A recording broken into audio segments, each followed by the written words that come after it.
Mutiara Hikmah Official, menyingkap hikmah di balik sunnah.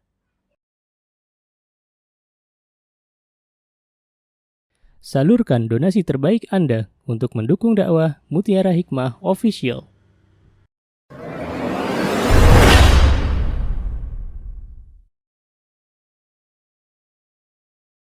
Baik teman-teman, insyaallah biidnillahi ta'ala kita akan melanjutkan pembahasan dari kitab adab dalam mempelajari ilmu. Dan ini adalah bagian dari tahapan dalam belajar agar Allah berikan keberkahan di dalam ilmu kita. Dan kitab yang kita bahas adalah kitab Hilyatu Talibil Ilm, karya Bakar Abu Zaid rahimahullahu ta'ala, yang bawa kitab putih halaman 15. Silahkan dibuka. Yang bawa kitab aslinya, kalau ada kitab bahasa Arabnya, halaman 62. Syarah Syekh Utsaimin rahimahullahu ta'ala. Baik, saya bacakan isi kitab beliau. Al-muallif atau pengarang kitab berkata bahwa di antara hiasan bagi para penuntut ilmu sebelum berhias dengan ilmu itu sendiri adalah hendaklah dia berhias dengan rasa qanaah dan zuhud. Al-qanaa'atu waz-zahadah. At-tahalli bil qanaa'ah waz-zahadah ay waz-zuhud, wa haqiqatu az-zuhd az-zuhdu bil haram wal ibti'adi an hamahi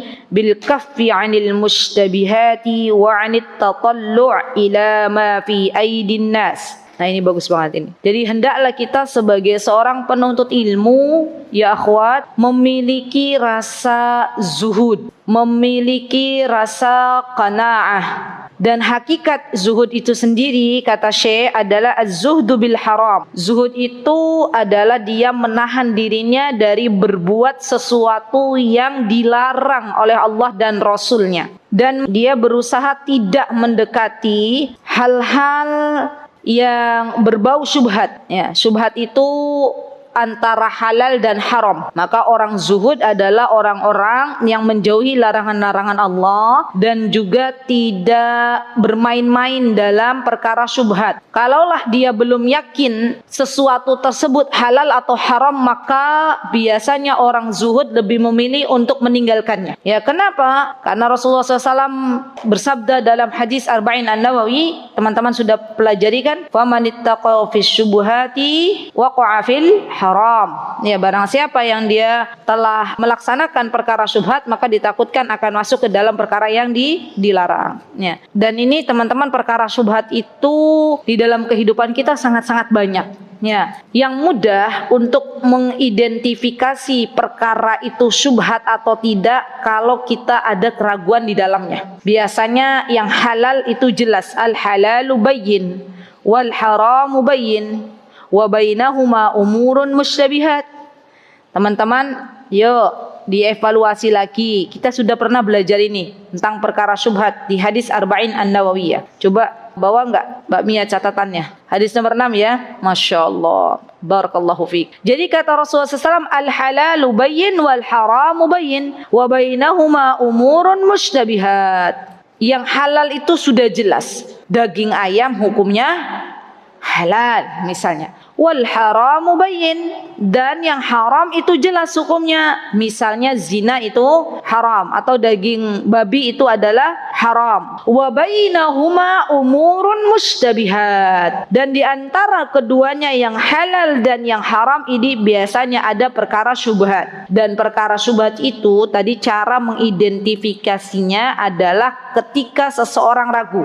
Ini kira-kira uangnya halal apa haram ya? Kayaknya gitu misalnya. Kalau ada keraguan di dalamnya maka tinggalkan. Ya. Kenapa? Karena meninggalkan sebuah keraguan itu akan mendatangkan keyakinan. Ya, ini kaidah. Jadi para ulama zaman dahulu kalau mereka itu ragu barang ini halal atau haram, mereka lebih senang untuk meninggalkan, lebih berhati-hati. Subhanallah. Ya, tidak mau mereka masuk dalam perkara-perkara yang memang ternyata akhirnya dilarang oleh Allah Subhanahu wa taala. Baik, sebelum beliau mengatakan, ada perkataannya Syekh Bakar Abu Zaid. Kata beliau, termasuk di antara zuhud adalah at-tatallu' ila ma fi aidin nas. Masya Allah. Orang Orang yang zuhud itu adalah orang yang tidak menengok apa-apa yang menjadi kenikmatan bagi saudaranya. Maksudnya dia tidak hasad terhadap pemberian Allah yang diberikan kepada saudaranya. Subhanallah, itu termasuk orang yang zuhud. Jadi dia bersyukur atas apa-apa yang Allah berikan untuknya dan tidak banyak menengok terhadap apa-apa yang Allah berikan kepada orang lain. Teman-teman yang saya cintai karena Allah, kenapa terkadang kita itu di dalam kehidupan merasa ada sesuatu yang kurang atau ada sesuatu yang menggelisahkan kita? Pernah gelisah nggak? Pernah khawatir? Pernah tidak tenang? Sering. Karena ternyata di antara faktor yang membuat kita tidak tenang, tidak mampu bersyukur, manakala kita membanding-bandingkan nikmat yang Allah berikan kepada kita dengan nikmat yang Allah berikan kepada orang lain. Itu yang membuat akhirnya kita tidak bersyukur kepada Allah atau kurang bersyukur. Kenapa ya Rabb, fulana engkau berikan begitu padahal ia begini. Ya Allah, saya sudah begini, kenapa engkau tidak berikan dunia kepada saya tapi berikan kepada fulan begini begitu ya. Itu akhirnya ketika kita sering membanding-bandingkan apa yang Allah berikan kepada orang lain, kita tidak lagi bersyukur kepada Allah Subhanahu wa taala. Termasuk kepada anak-anak kita. Kalau kita itu memiliki mindset bahwa setiap anak itu unik, setiap anak itu diberikan kelebihan oleh Allah, maka hati kita tenang. Apa yang menyebabkan kita terkadang tidak menerima anak kita? Karena kita membanding-bandingkan anak satu dengan anak yang lainnya. Dek, kok nggak kayak kakak kayak gini. Kamu kok ya nggak kayak gini, nggak kayak anakmu gini. Wah, terus dibanding-bandingkan. Subhanallah. Dan ini adalah perkara yang memang harus kita jauhi ya akhwat. Karena membanding-bandingkan sesuatu, apalagi nikmat yang Allah berikan kepada orang lain, itu membuat akhirnya kita tidak berbahagia. Ya. Baik. Kemudian Syekh Utsaimin mengatakan dalam syarahnya beliau, apa kata beliau? Ini bagus ini syarahnya beliau.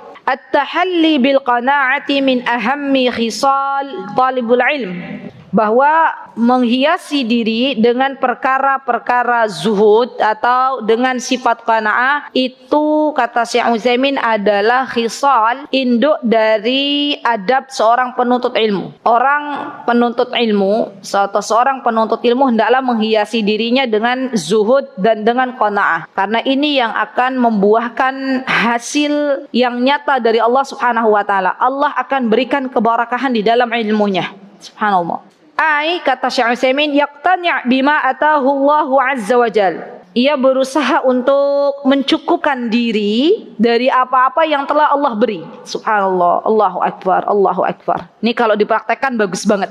ولا يطلب أن يكون في مصاف الأغنياء المترفين لأن بعض طلبة العلم وغيرهم تجده يريد أن يكون مصاف الأغنياء. Kata Syekh Utsaimin, terkadang ada sebagian para penuntut ilmu yang mereka menuntut ilmu tapi di sisi lain mereka mengejar dunia untuk menumpuk kekayaannya. Padahal dalam hal ini ketika yang dijadikan fokusnya adalah dunia, sementara ia pun menuntut ilmu, maka pasti ada yang terkalahkan di antara salah satunya. Ya, biasanya pasangannya para penuntut ilmu itu menjadikan dunia hanya untuk sebagai wasilah berbekal untuk beramal saleh, cukup ya. Tapi tidak menumpuk-numpuk sampai akhirnya ia terlarikan dari mengingat Allah Subhanahu wa taala. Baik. Kemudian di sini disebutkan oleh Imam Syafi'i.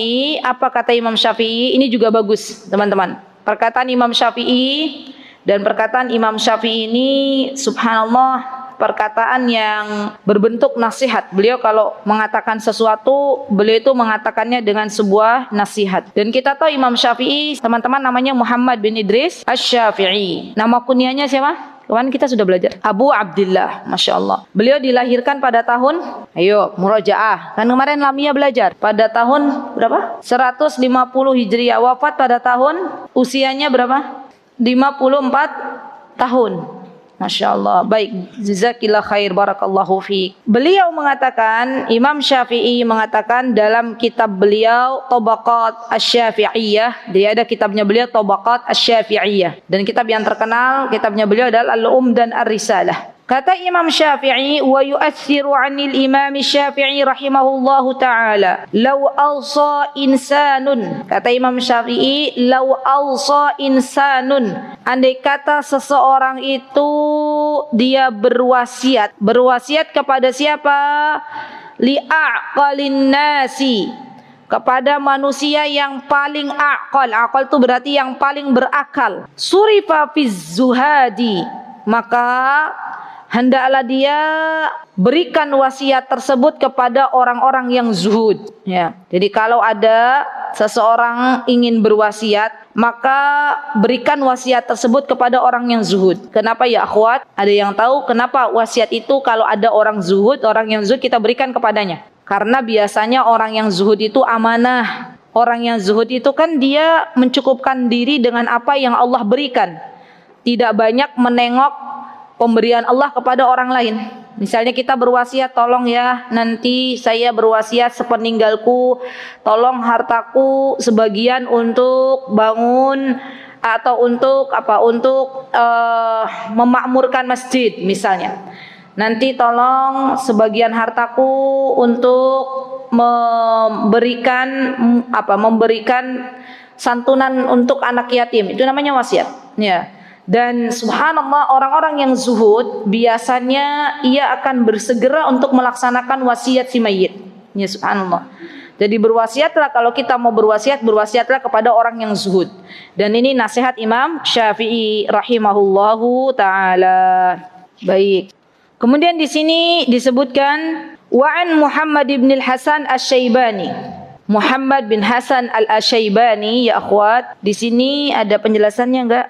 Belum ada ya. Muhammad bin Hasan Asy-Syaibani, kalau kata Syekh Utsaimin, huwa Muhammad bin Hasan Abu Malik Asy-Syaibani, Abu Abdul Malik Asy-Syaibani. Jadi kunyahnya namanya Muhammad bin Hasan Asy-Syaibani, kunyahnya beliau Abu Abdul Malik Asy-Syaibani Al-Kufi. Nah, ini kita kenal lagi sama ulama. Beliau namanya adalah Muhammad bin Hasan Asy-Syaibani, kunyahnya Abu Abdul Malik Asy-Syaibani. Beliau adalah orang Kufah, Al-Kufi, faqihul Iraq.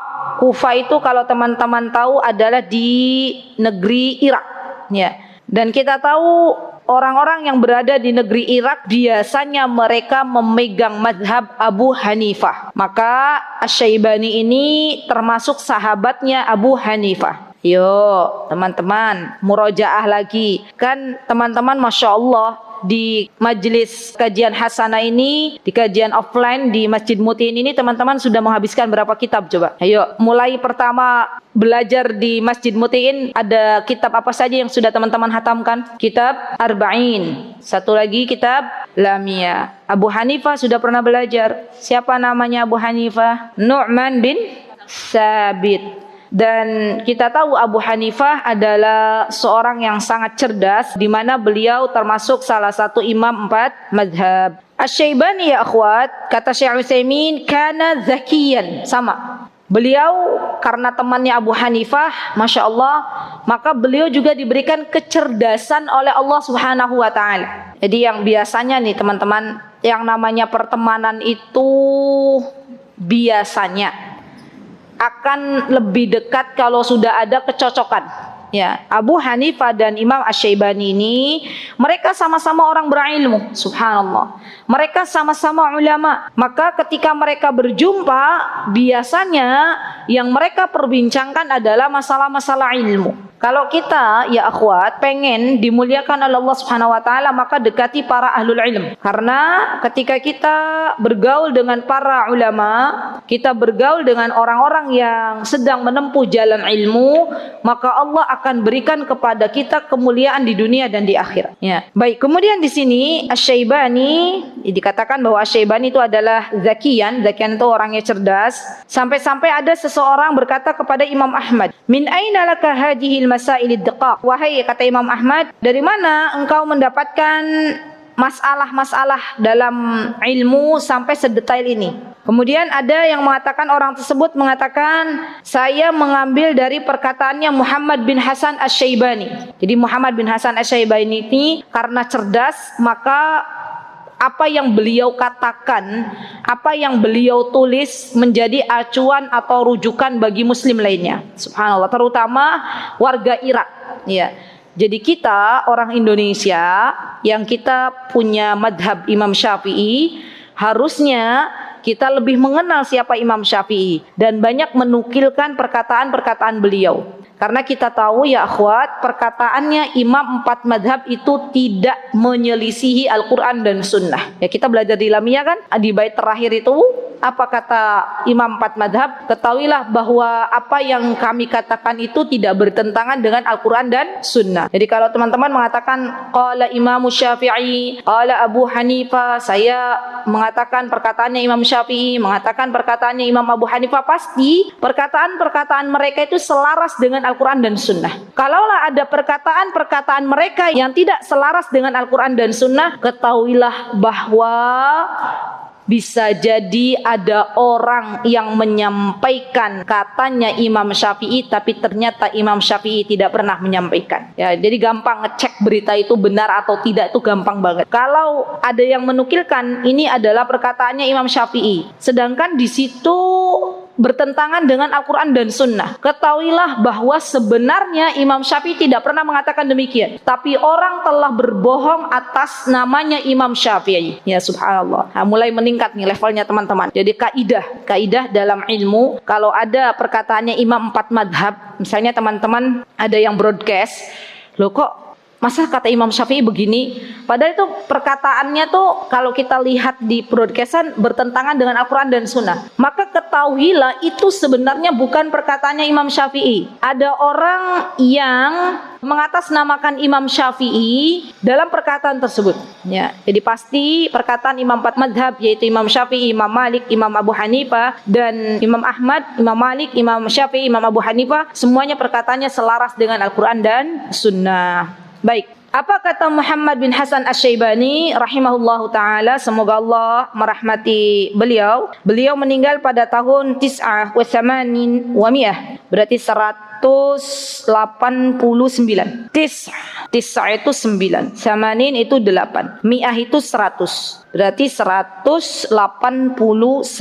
Di Syaibani meninggal pada tahun 189 Hijriah. Dan Syekh Utsaimin mengambil biografi Hasan atau Asy-Syaibani ini dari kitab Syiar A'lamun Nubala. Tulis teman-teman, Syiar A'lamun Nubala ini adalah kitab biografi para ulama. Subhanallah, bagus banget, Syiar A'lamun Nubala.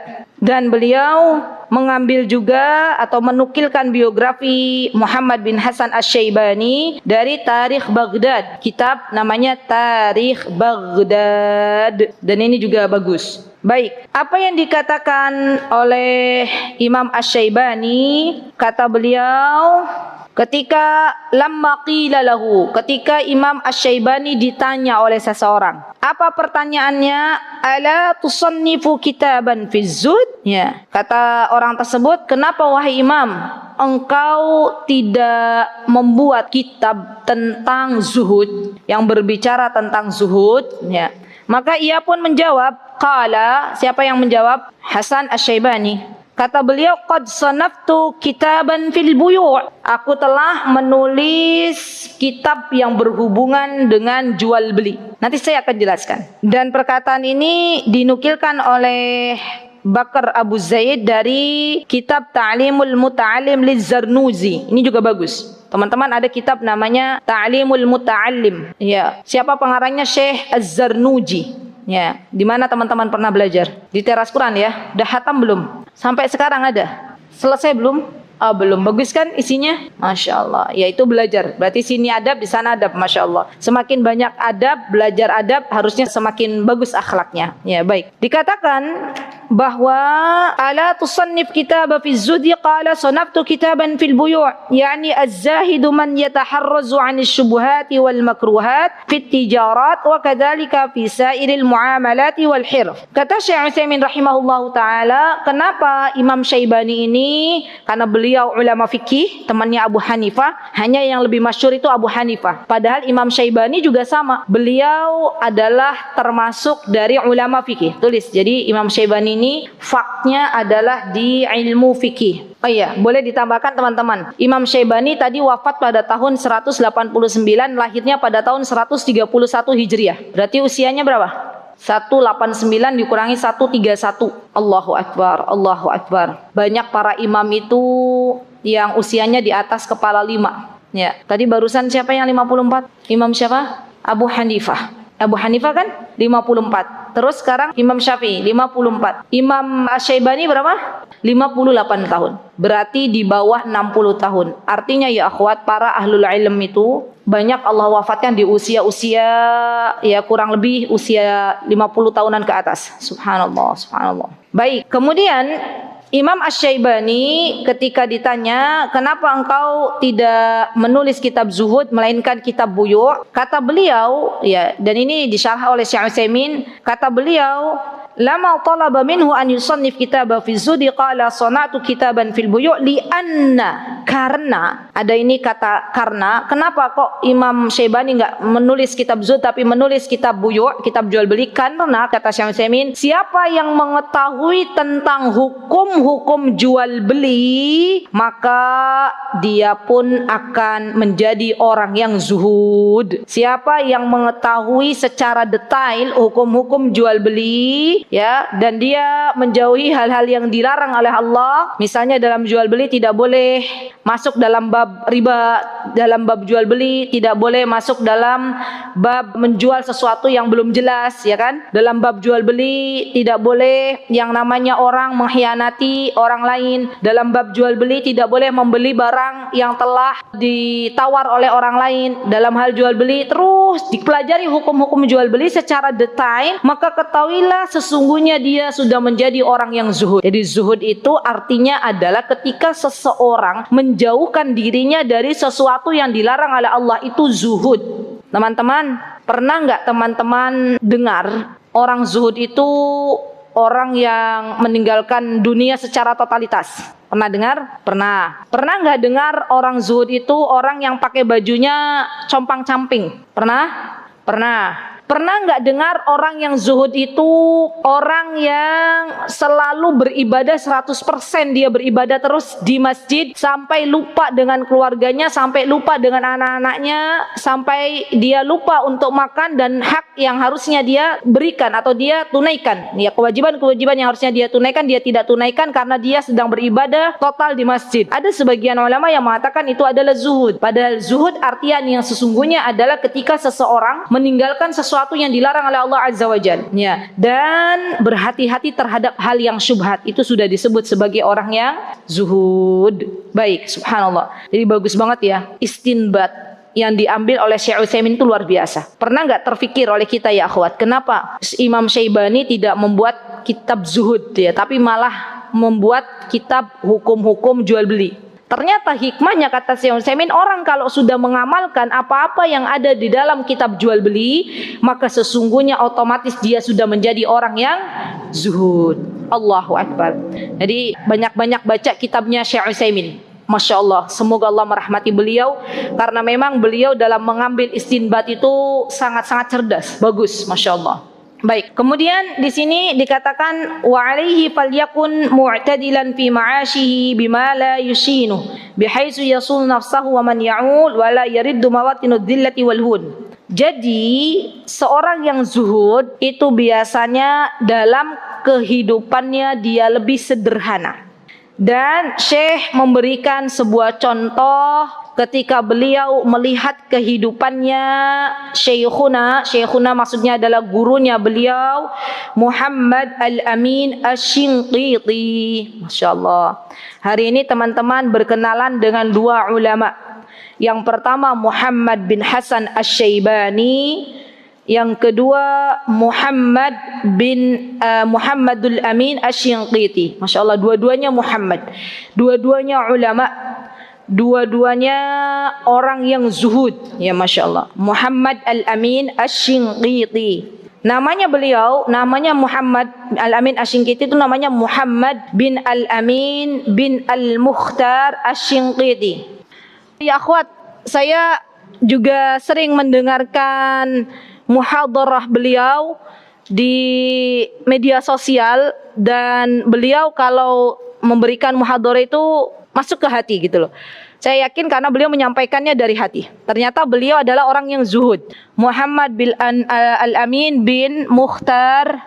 Nah, Muhammad namanya, Amin bapaknya, Mukhtar kakeknya, Shinqit. Shinqit ini adalah negeri asalnya atau qabilahnya, namanya Shinqit.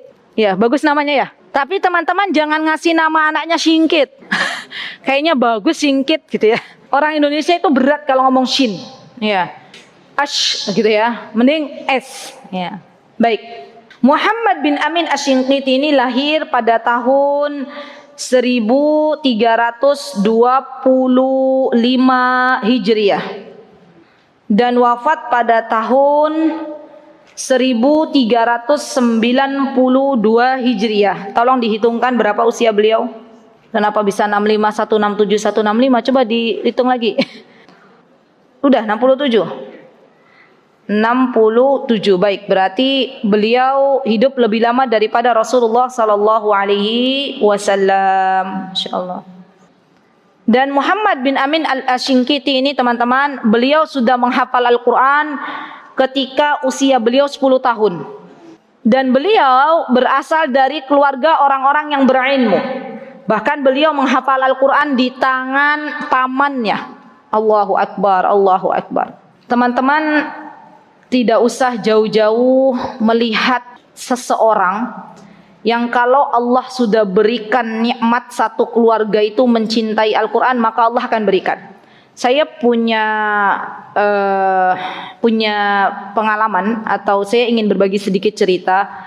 Jadi dulu alhamdulillah bi ni'matihi tatimus shalihat, saya punya syekh tersebut dari istri pertamanya punya anak 11. Beliau punya istrinya 3. Yang pertama anaknya 11 waktu kami di sana. Wallahu taala alam, nambah atau tidak saya belum tahu lebih lanjut. Yang kedua, istri kedua waktu saya di sana anaknya 2. Istri ketiga anaknya saya hitung dulu 5. Dan yang dari istri pertama itu ke-11 anak-anaknya hafal Al-Quran. Duh, saya merinding ya. Dan dari ke-11 itu yang 10 anak hafal Al-Quran dibimbing langsung oleh ibunya. Hanya anak yang ke-11 yang dibimbing oleh istri keduanya syekh. Allahu Akbar. Bisa ya? Istri kedua membimbing dari istri anak pertama. Dan rata-rata anak-anaknya syekh itu mereka sudah selesai menghafal Al-Quran di usia masih belia. Ya, ada salah satu di antara mereka yang menjadi sahabat saya, akhwat perempuan, dan saya bersaksi kepada Allah Azza wa Jal bahwa beliau punya hafalan yang sangat-sangat mutqin. Bagaimana tidak mutqin ya akhwat? Dikala beliau sakit badannya nggak bisa bangun, ya waktu itu saya dipanggil oleh adiknya, ya Umma Yasir. Jadi waktu itu saya di sana panggilnya Ummu Yasir. Ya Umma Yasir, kakakku memanggilmu untuk murajaah. Dia pengen ditasmi. Jadi beliau itu kebiasaannya 5 juz per hari, Bu. Mau nggak mau, keadaan apapun 5 juz harus tuntas. Dan saya menyaksikan bahwa waktu itu saya datang kondisinya itu nggak bisa bangun gitu. Kalau ke kamar mandi harus dituntun. Lemah bibirnya ya, dan dia mengatakan, ya Umma Yasir, saya mau ngaji gitu ya. Apakah kau dengar suaraku? Saya deketin begini kan suaranya lemah. Terus ngaji no, sampai 5 juz selesai. Betul. Masya Allah. Dan biasanya metode belajar yang diambil oleh anak-anaknya syekh yang kami dulu pernah belajar di Yaman tuh, kalau anak-anaknya sudah selesai Al-Quran di usia belia, maka dilanjutkan untuk menghafal Sahih Bukhari dan Muslim. Dan itu tidak memandang anaknya laki-laki atau perempuan, semuanya menghafalkan. Allahu Akbar. Kapan mereka biasanya menghafal Sahih Bukhari dan Muslim? Biasanya mereka menghafalkan Sahih Bukhari dan Muslim itu di waktu liburan panjang. Biasanya orang Arab mengatakan utlatus saifiyah. libur musim panas. Mereka kalau libur musim panas itu sekitar 3 bulan libur, Bu. Orang Indonesia, saya sudah yakin banget. Kalau libur biasanya banyaknya apa? Halan-halan. Subhanallah. Kalau di sana libur panjang itu mereka gunakan untuk membuka daurah-daurah hafalan. Di antaranya biasanya yang dibuka adalah hafalan Quran, hafalan Bukhari dan Muslim. Dan karena Al-Quran sudah mereka hafal, atas izin Allah menghafal Bukhari dan Muslim biidnillahi ta'ala menjadi lebih mudah. Ya. Dan subhanallah ya akhwat, putra-putrinya saya juga sekolah di sekolah kalau di sana sekolah negeri, sekolah luar gitu ya. Tapi kan di sana beda kurikulumnya. Dan luar biasanya, masya Allah, putra-putrinya saya itu kalau sekolah dapat ranking 1.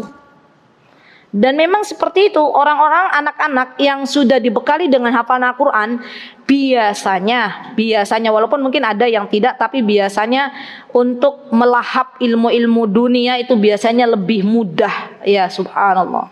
Jadi jangan pernah takut ya akhwat, kalau anak-anak kita dari usia belia sudah hafal Quran. Ya, dari usia belia sudah hafal Quran. Kenapa? Karena Allah akan jadikan ia akan lebih mudah untuk mencerna ilmu-ilmu yang lainnya. Ya subhanallah. Dan itu kisah dari syekh, orangnya masih hidup, syekhnya masih hidup, syekhonya istrinya masih hidup. Terakhir saya berjumpa dengan istri pertamanya itu tahun 2022, tepatnya di bulan Agustus di kota Makkahul Mukarramah. Alhamdulillah. Ya, saya berjumpa dengan beliau dan saya melihat beliau sudah semakin menua, tapi beliau masih di Masjidil Haram itu beliau masih dzikir murajaah hafalan Quran beliau, insyaallah. Sambil nyender di tiang Masjidil Haram tuh sambil gitu, masya Allah, Allahu Akbar. Masa-masa usia sepuhnya disibukkan dengan Al-Quran. Jadi nggak heran kalau Muhammad bin Amin Asy-Shinqiti beliau dapat menghafal Al-Quran di tangan pamannya, itu nggak heran. Berarti memang keluarganya keluarga Quran. Ya. Nah, kalau kita pengen anak kita, cucu kita menghafal Al-Quran, dimulai dari diri kita. Karena memang biasanya, subhanallah, tapi tidak menutup kemungkinan orang tua yang tidak menghafal Al-Quran, Allah berikan rizki anaknya penghafal Al-Quran. Itu tidak menutup kemungkinan. Tapi biasanya orang tua yang hafal Al-Quran 30 juz, maka biasanya Allah akan turunkan anaknya untuk menjadi penghafal Al-Quran juga. Di ibu nggak usah bersedih. Ya, kalaulah sekarang belum hafal Quran 30 juz, minta sama Allah, ya Allah, saya mohon ampun kepadamu. Dari muda saya sibuk dengan dunia, sibuk dengan menghafal ini itu gitu ya. Minimal kalau kita belum menghafal Al-Quran, minimal anak kita yang menghafal Al-Quran. Semoga Allah mudahkan bagi teman-teman untuk punya anak-anak penghafal Al-Quran. Amin, Allahumma amin. Apa sih faidahnya punya anak penghafal Al-Quran? Anak kalau hafal Al-Quran, ia akan menjadi subhanallah penolong bagi orang tuanya di akhirat kelak, gandeng tangan orang tuanya ke dalam surganya Allah. Bahkan nanti ada haflah itu acara besar kalau teman-teman wisuda gitu. Nah, itu ada haflah bagi para penghafal Quran, dipersilakan oleh Allah untuk memakaikan mahkota kepada orang tuanya masing-masing. Allahu Akbar. Saya kalau baca ini, ya Allah, betapa beruntungnya orang tua yang memiliki anak penghafal Quran, dipanggil namanya ya, dan itu semua orang melihat ya subhanallah haflah tersebut ya. Dan pasti nanti di antara kita ada yang iri, ya Allah, kenapa dulu saya tidak punya anak yang menghafal Al-Quran. Manakala orang tua, pasti teman-teman saya yakin seyakin-yakinnya untuk urusan dunia saja, kalau ada orang ya anaknya itu berhasil wisuda dengan dapat nilai kamlot, misalnya dapat nilai yang bagus, mumtaz, pasti orang tuanya bangga. Walaupun hanya anaknya yang berhasil ya, tapi orang tuanya bangga. Telah diwisuda Fulan bin Fulan, silakan kepada bapaknya Fulan untuk maju ke panggung, akan diberikan apresiasi begini-begini. Kira-kira bapaknya bangga nggak? Itu baru haflah di dunia, baru wisuda di dunia, belum lagi nanti wisuda di akhirat ya subhanallah. Baik, Muhammad bin Amin Asy-Shinqiti ya akhwat, beliau mulai belajar setelah belajar Al-Quran, beliau mulai belajar khat, tulis menulis. Nah, ini juga bagus. Jadi beliau belajar tulis menulis dengan saudara sepupunya. Lihat, betul. Jadi memang keluarga besarnya tuh keluarga berilmu. Masya Allah, Masya Allah. Siapa sepupu beliau? Muhammad bin Ahmad bin Muhammad Al-Mukhtar. Ya, jadi beliau punya sepupunya ngajarin Muhammad Al-Amin Asy-Shinqiti belajar khat, tulis menulis. Masya Allah. Dan beliau Muhammad Al-Amin Asy-Shinqiti belajar kepada bibinya, kepada bulenya dasar-dasar tata bahasa Arab, kaidah-kaidah bahasa Arab. Subhanallah, subhanallah. Dan apa sih kaidah bahasa Arab yang perlu kita pelajari? Kitab yang untuk pemula itu Jurmiyah. Jurmiyah itu kitab pemula dasar untuk teman-teman belajar bahasa Arab. Ditulis ya, kalau bahasa Arab ada kitab namanya Jurmiyah. Kalau untuk ilmu mustalah hadis ada namanya kitab Baiquniyah. Kalau untuk akidah ada kitab dasar namanya Al-Qawaidul Arba'. Saya tulis saja. Nanti teman-teman mau belajarnya kapan? Wallahu ta'ala alam. Tadi untuk ilmu akidah, nama kitabnya kitab Qawaidul Arba'. Nomor 2 ilmu mustalahul hadis. Ini ilmu dasar. Nama kitabnya Al-Baiquniyah. Ilmu mustalah hadis. Kitabnya namanya Baiquniyah. Qawaidul Arba' itu tingkatan sebelum teman-teman belajar usul tsalatsah. Itu harusnya Qawaidul Arba'. Kemudian yang ketiga ilmu dasar-dasar bahasa Arab itu ilmu lughah. Ilmu lughah ada kitabnya namanya kitab Al-Jurmiyah. Jurmiyah itu dasar, nanti setelah Jurmiyah biasanya Qatrun Nada. Setelah Qatrun Nada ada Imriti. Pernah dengar? Setelah Imriti nanti biasanya Alfiyah Ibnu Malik. Kitab lughah, kitab bahasa. Kitab bahasa Arab namanya Al-Jurmiyah. Kitab Qawaid ilmu Qawaidul Tafsir. Syekh Muhammad Al-Amin Asy-Shinqiti, beliau faknya itu dalam ilmu tafsir. Beliau punya kitab namanya Adwa'ul Bayan. Adwa'ul Bayan. Jadi karya tulis beliau yang masyhur adalah Adwa'ul Bayan fi idahil Qur'ani bil Qur'an. Saya tulis ya, kitab bagus, kitab tafsir. Nama kitabnya Adwa'ul Bayan. Adwa'ul Bayan li tafsiril Qur'an bil Qur'an. Ini kitab milik Syekh Muhammad Al-Amin Asy-Shinqiti. Adwa'ul Bayan li tafsiril Qur'an bil Qur'an. Namanya biasanya masyhurnya Adwa'ul Bayan. Nama kitabnya Adwa'ul Bayan. Pernah dengar enggak teman-teman? Enggak pernah dengar? Belum, alhamdulillah. Banyak ya ternyata ilmu Allah ya.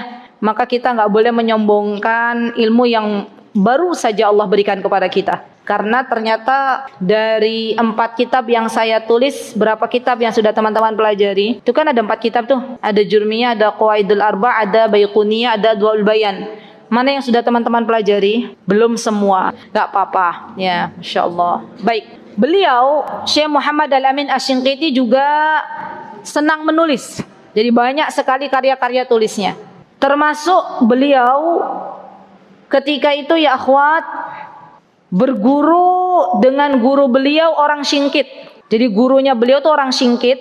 Dan memang subhanallah orang Singkit, orang Mauritania itu terkenal guru mereka itu luar biasa. Oh iya, saya mendapatkan kabar terakhir waktu saya berjumpa dengan istrinya Syekh pada bulan Agustus 2022. Jadi waktu itu saya sudah punya cucu. Ya, punya cucu.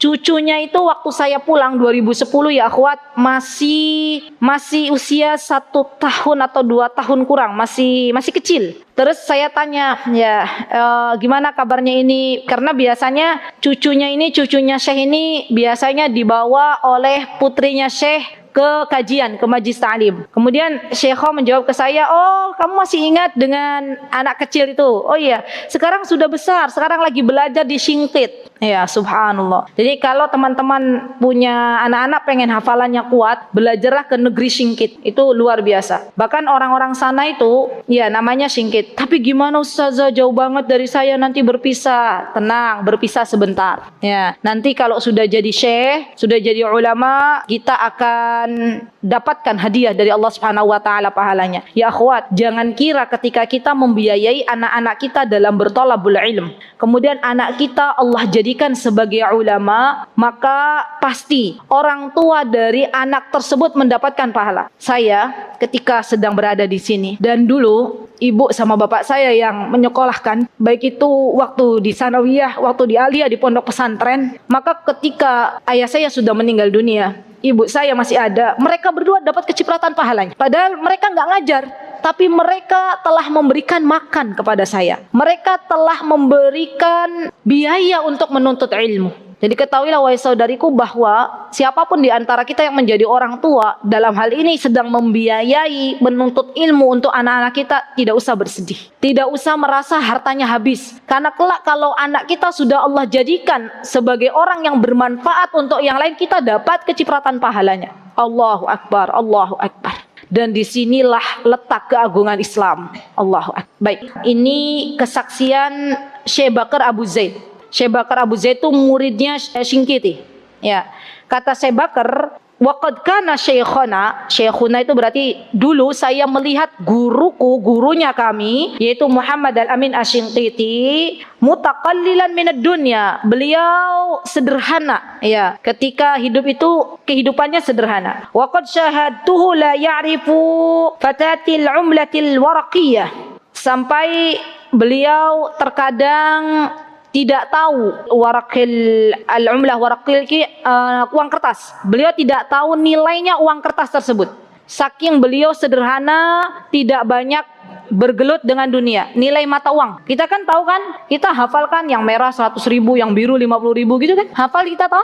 Nah, Syekh Muhammad Imam Asy-Shinqiti itu kadang sampai nggak hafal. Kenapa? Karena kata beliau, waqad syafahani biqaulihi, beliau mengatakan, laqad ji'tu minal biladi Shinqit, saya telah datang dari negeriku yang bernama Shinqit. Wa ma'i kanzun an yujad 'inda ahad wa huwa al-qana'ah. Dan saya memiliki kanzun. Kanzun, saya punya simpanan yang saya simpan dari negeriku. Apa itu? Yaitu qanaah. Allahu Akbar. Jadi sifat qanaah adalah sifat yang harus dimiliki oleh para penuntut ilmu. Jadi dihiasi dengan sifat qanaah. Wa law aradtul manasib la araftu at-tariq ilaiha. Kata Imam Singkit, kata Syekh Singkit, kalaulah saya pengen kekuasaan, maka saya tahu jalan. Dan biasanya ya akhwat, para ulama itu kalau didekati oleh para penguasa, mereka khawatir, takut terhadap syubhat. Mereka biasanya lebih memilih untuk tidak berdekatan dengan penguasa. Kenapa? Karena biasanya kalau berdekatan dengan penguasa, mereka akan ditawarkan dengan dunia dan pernak-perniknya. Subhanallah. Walakinni, kata Syekh, law uthirtu dunya 'ala al-akhirah wa la ubdilu al-'ilma li nailil ma'arib ad-dunyawiyah farahimahullahu taala rahmatan wasi'ah. Kata Syekh Bakar Abu Zaid, Syekh itu kalau pengen dunia pasti Allah kasih, pasti dia dapat. Tapi ternyata dia lebih memilih akhirat, lebih memilih ilmu, dan semoga Allah merahmati Syekh Muhammad Al-Amin Asy-Shinqiti. Amin, Allahumma amin.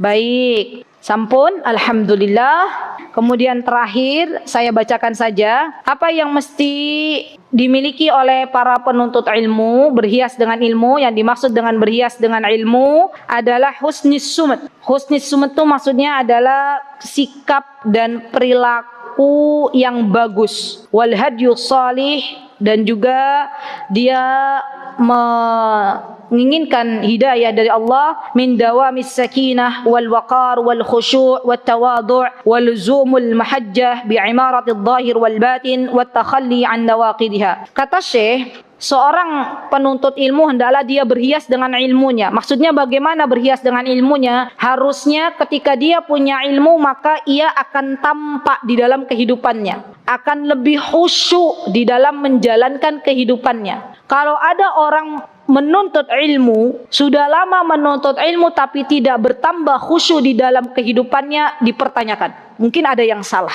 Ya mungkin ada yang salah. Kalau dia menuntut ilmu, sudah lama menuntut ilmu, tapi ternyata rakusnya dunia menjadi tujuannya, atau dunia menjadi tujuannya sehingga dia rakus, maka ketahuilah ada yang salah dalam dirinya. Ya. Kenapa? Karena kata Syekh, orang penuntut ilmu itu hendaklah dia berhias dengan ilmunya, tampak dalam dirinya. Dia akan berwibawa, dia akan menjadi orang yang qanaah, dia akan menjadi orang yang khusyuk, tidak mudah khawatir, tidak mudah gelisah, ya akhwat. Ya. Tenang, as-sakinah itu tenang. Subhanallah, subhanallah, ada banyak orang yang mengalami perubahan dalam dirinya dari sebelum menuntut ilmu dan setelah menuntut ilmu, dari sebelum mengenal Robnya dan setelah mengenal Robnya. Kalau dulu sebelum menuntut ilmu dia mengkhawatirkan kehidupan masa depannya, tapi setelah ia tahu bahwa masa depan itu belum tentu menjadi miliknya dan tahu bahwa ajal kapan saja datang, maka dia akan lebih tenang menjalani kehidupan ini. Ya subhanallah. Jadi ya akhwat, pesan saya, hendaklah kita menjadi insan yang lebih tenang. Ya, hendaklah kita menjadi insan yang lebih khusyuk. Subhanallah. Baik, insyaallah kita cukupkan sampai di sini. Nanti insyaallah perkataan Ibnu Sirin, perkataan Raja bin Haywah, ini kita akan lanjutkan di pertemuan insyaallah. Semoga Allah jadikan ilmu yang selama ini kita cari menjadi ilmu yang bermanfaat.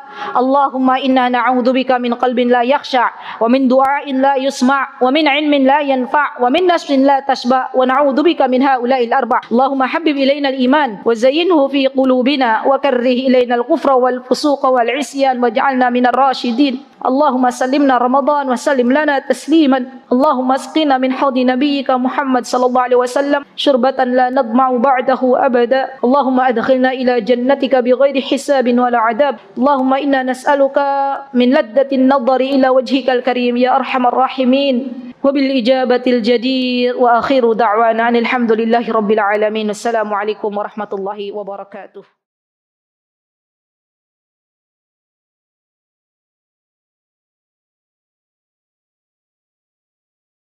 Mutiara Hikmah Official, menyingkap hikmah di balik sunnah.